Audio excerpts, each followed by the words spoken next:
কোনো একদিন এ দেশের আকাশে কালেমার পতাকা উড়বে,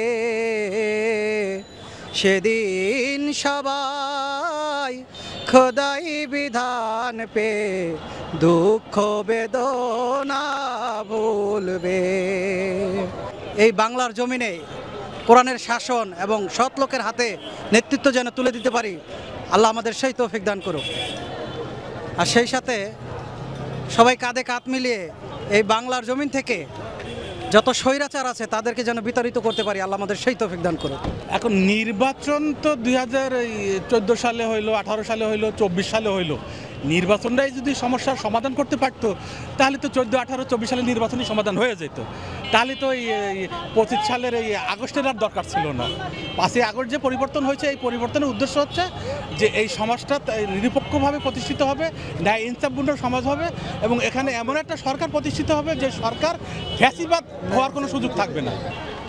5ই আগস্টের পরে আমরা যা দেখেছি এবং শুনেছি এবং বুঝতে পেরেছি, সেটা শুধু বাংলাদেশের জনগণের উন্নয়নের জন্য এবং ন্যায় প্রতিষ্ঠা করার জন্যই আমরা তার মুখ থেকে সেগুলো কথাই খুঁজে পাচ্ছি। আমি এটাকে পসিবল মনে করছি না, কারণ দেশের সংস্কার আগে। এই দেশের যে অগ্রগতি, এই দেশের যে পরিস্থিতি রেখে গিয়েছে জালিম সরকার, সেটা আমাদের কাছে এখনও স্বয়ংসম্পূর্ণ না দেশ। তাই আমরা আশাবাদী, একান্তভাবে আশাবাদী, কাম্য মনে করছি যে যিনি বর্তমানে আছে ইনি আরও 2 বছর 1 বছর থাকুক, তাতে আমাদের যায় আসে না। কিন্তু দেশকে সংস্কার এবং দেশকে একজন উন্নতশীল, যে দেশ গরিব অসহায় হয়েছিল, এত হাজার কোটি টাকা আত্মসাৎ ছিল, সে দেশকে যে এখনও আমরা মানে স্বাভাবিক মাত্রায় ফিরে পেতেছি, এটা আসলে আমাদের একটা গৌরবের বিষয় আর কি, আমি মনে করি।